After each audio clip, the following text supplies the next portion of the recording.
Welcome in, everybody. Today we're diving deep into a conflict that packed a real punch despite its short run, the Spanish-American War.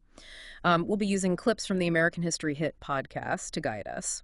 They had a great chat with historian Christopher Nichols, and I think it'll help us make sense of all of it. You know, it's interesting how this splendid little war, they called it, really shows us a lot about America's identity at a key turning point. Yeah, it really does. It's like this big burst of ambition and contradictions all at once.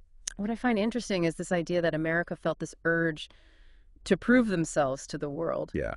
The late 1800s were a time when the U.S. was kind of showing off its new industrial strength. Mm. You know, they looked at those powerful European empires and kind of felt like they were missing out on the whole world domination thing. But they wanted to be better at it, right? Like, what did that even mean back then? Well, they saw themselves as spreading Republican ideals, not just some king grabbing land because they could. They envisioned a world with more democracies, more open trade. They wanted to be seen as liberators, not just exploiters.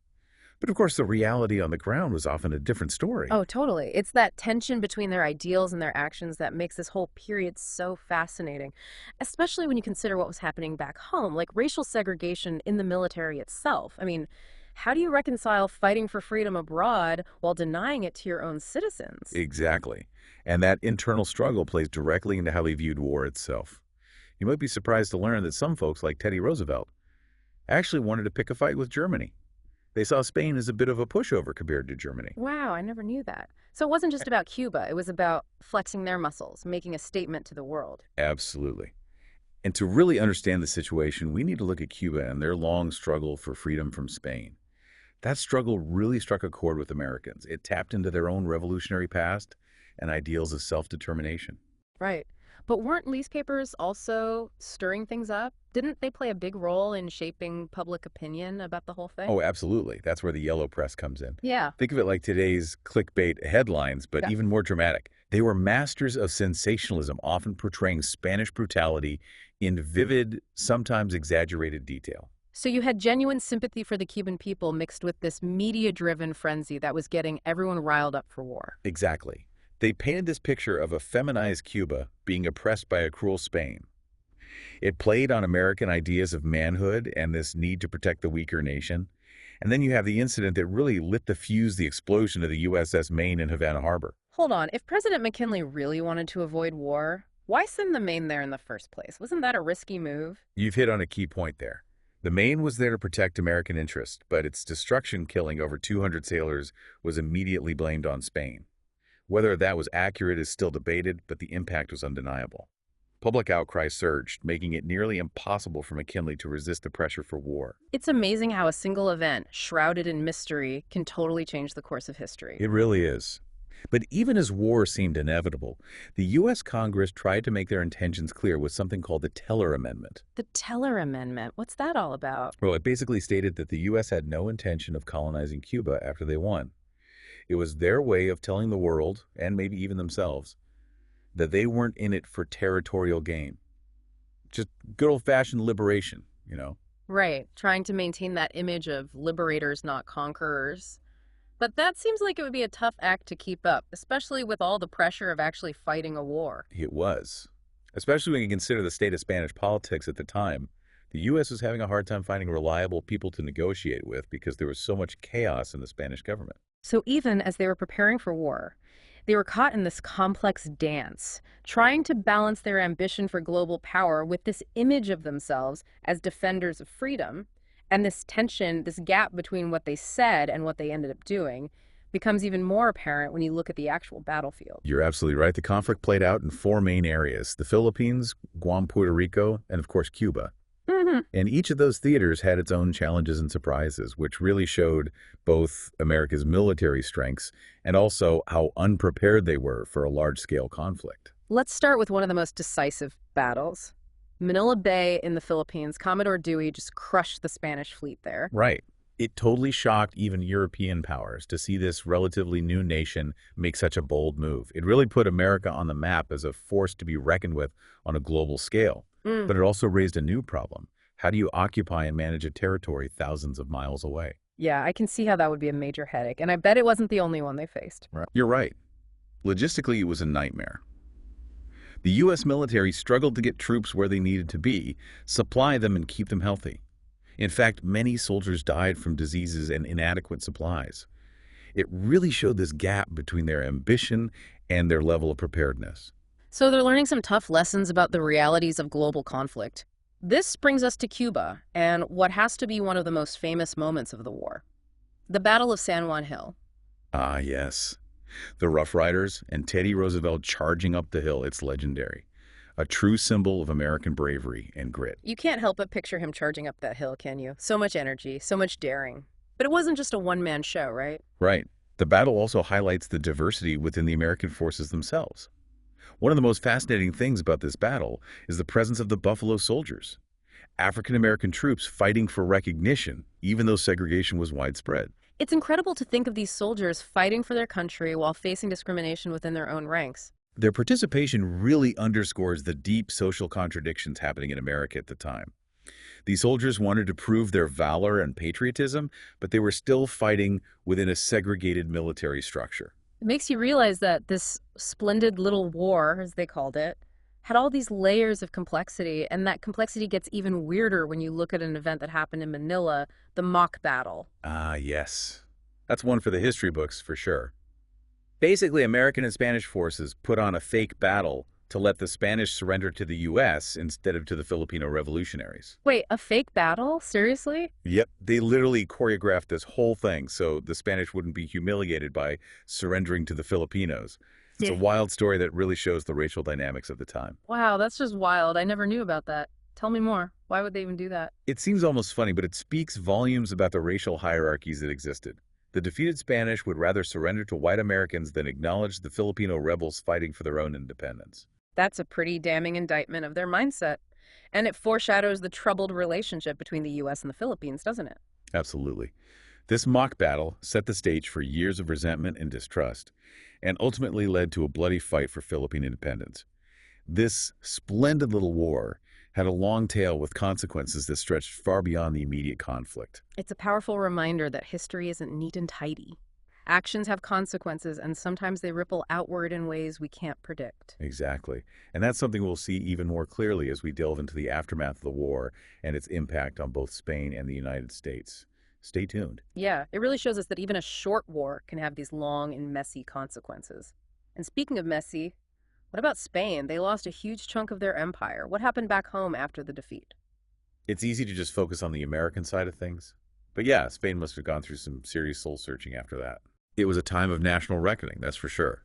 Losing those colonies was a huge blow to their pride, and it led to a lot of disillusionment with the government. People felt like Spain had lost its way, and it sparked this need to redefine their national identity. So it was a crisis, Yeah, but also a time of change. exactly. They had to confront their imperial past and figure out what it meant to be Spanish in a world where they didn't have these vast overseas territories. Yeah. And get this, it actually led to a cultural renaissance. There was this boom in creativity art literature as people tried to express this new sense of Spanishness. Wow, that's fascinating. So defeat on the battlefield led to this creative rebirth back home. It's like an unexpected outcome of the whole conflict. Kind of like how all that leftover military stuff from the war led to the first Army-Navy surplus store opening in New York City. Isn't that something? Who knew this splendid little war would accidentally create a whole retail empire? But that's just one small piece. The big picture is that the war cemented America's image as a global power, but it also left them with a bunch of new challenges. It's like they won the game but weren't sure what to do with the trophy. Especially with the territories they won: Cuba, the Philippines, Puerto Rico, Guam. What happened to those places after everything calmed down? Well, each place had its own unique story, and none of them were simple. Let's start with Cuba. They finally got their independence, but it came with some strings attached. What do you mean? Weren't they finally free from Spain? They were, but in 1901, the U.S. made them add something called the Platt Amendment to their constitution. It basically gave the U.S. the power to step in and handle Cuban affairs whenever they felt like it, and allowed them to set up a naval base at Guantanamo Bay. So even though Cuba was technically independent, they were still under America's control. That's a good way to put it. The U.S. had its own interests in Cuba, both economic and strategic, and they weren't afraid to use their influence. It created this complicated relationship that's still going on today. And then there's the Philippines, where things got even darker. Oh, yeah. The mock battle of Manila really showed how things were going to go there. It's like that event revealed what the U.S. was really after, don't you think? It definitely raises some questions. Yeah. After that staged surrender, the U.S. found themselves up against a Filipino independence movement that was not going to give up. And instead of supporting that desire for freedom, the U.S. went to war to crush it. What?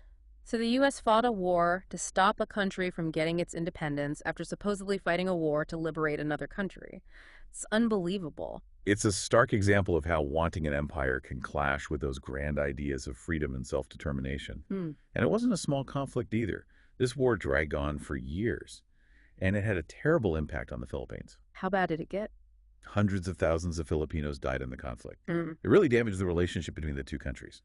It's a chapter in American history that often gets ignored or downplayed. It's a dark side to this whole splendid little war story, isn't it? Like they were so focused on winning that they forgot what they were actually fighting for. It's a cautionary tale for sure. And then there's Puerto Rico and Guam, which were given to the U.S. as part of the peace treaty with Spain. They became U.S. territories, but with a different status than existing states. So they were basically absorbed into the U.S., but not given full rights or representation. Right. They were under American rule, but they didn't have the same path to statehood as, say, Hawaii. It created this whole debate about citizenship representation and self-determination that's still going on today. It seems like everything about this war is full of contradictions. They were trying to promote freedom but also exert control. They were trying to be different from European imperialism, but ended up taking territories anyway. It's a real mess. That's a sharp observation. This war wasn't a simple victory for the U.S. It was messy, complicated, with far-reaching consequences that they probably didn't even fully understand at the time. And those consequences are still playing out today, right? I mean, the U.S. emerged as a world power, but they also set a precedent for getting involved in other countries' business, for better or worse. Absolutely. You can draw a straight line from the Spanish-American War to many of the foreign policy debates we're having today. It was a major turning point, and it forces us to deal with some uncomfortable truths about America's role in the world. So this splendid little war wasn't so splendid after all. It was messy, hypocritical, and tragic in many ways. But it also had a huge impact on America's identity, on the lives of millions of people, and on the course of history. You've really summed it up. It's a story that needs to be told with all its complexities and contradictions, because it helps us understand who we are as a nation and how we got here. It's about looking past the romanticized version of history and facing the uncomfortable realities, the tough choices, the unintended consequences. It's about recognizing the human cost of war and the legacy of imperialism, and using that knowledge to guide our actions today and in the future. Wow, it feels like we've barely scratched the surface here. There's so much more to this story, so many perspectives to think about. Where do we even go from here? What are the big takeaways? I think a key takeaway is that we can't just look at history with those rose-colored glasses. Yeah. We've got to be willing to see the darker parts of our past, the mistakes and the injustices. It's not about dwelling on the negative, but about understanding the whole story. Right. It's about learning from those mistakes and doing better moving forward. But that can feel overwhelming at times. Where do we even begin? Well, one way to approach it is by focusing on those individual stories. Read letters and diaries from people who actually lived through it. Look for memoirs from soldiers, civilians, revolutionaries. You'd be amazed at how those firsthand accounts make history come alive. Oh. It becomes so much more real and relatable. Yeah. It's like you're walking in their shoes, seeing the world as they saw it. That's a powerful way to connect with the past. It really is. And while you're exploring those personal stories, I'd encourage you to check out the anti-imperialist movement that popped up around this time. You had some pretty big names speaking out against American expansion. People like Mark Twain, W.E. Du Bois, Jane Addams. Wow. That's quite a group. What were their main arguments? They argued that colonialism was just plain wrong, that it went against the principles of self-determination and human rights. They warned about the dangers of empire, the potential for violence and exploitation, and they asked some tough questions about what it really meant for America to be a force for good in the world. Those are questions we're still struggling with today. It's like this war started a chain reaction that continues to shape our foreign policy and our place in the world. Absolutely. If you want to understand the true impact of the Spanish-American War, Yeah. you need to follow those ripple effects through the 20th century and beyond. Look at America's interventions in Latin America, their involvement in World War I and World War II, their rise as a superpower during the Cold War. It's all connected. That's incredible. It's like this one war planted seeds that grew into this huge forest of consequences. It shows how interconnected history really is, how events from the past can keep shaping the present in ways we might not even realize. And that leads me to a final thought I'd like to leave you with. What if things had played out differently? What do you mean? What if the U.S. had chosen a different path after the war? What if they'd resisted building an empire and focused on supporting independence for Cuba, the Philippines, and other nations? What kind of world would we be living in today? That's a really interesting question. It's like you're asking us to imagine an alternative history, a world where America was more collaborative and less dominant in global affairs. Exactly. It's a thought experiment that helps us grasp the power of choices, individual and collective. It reminds us that history isn't set in stone. The future is not predetermined. We have the power to learn from the past and make different choices, choices that could lead to a more just and peaceful world. That's a really inspiring way to think about it. It's like this deep dive has given us a whole new perspective on history and maybe even a roadmap for a better future. I hope so, because ultimately, understanding the past isn't just about knowing facts. It's about using that knowledge to guide our actions and inspire us to create a more just and caring world. Well said. I think we've all gained a lot from exploring the Spanish-American War. It's a story full of surprises, contradictions, and lasting consequences. And it reminds us that even a splendid little war can have ripple effects that shape the world we live in today. Thanks for joining us. Keep asking questions, keep exploring, and keep learning from the past as we navigate this ever-changing world.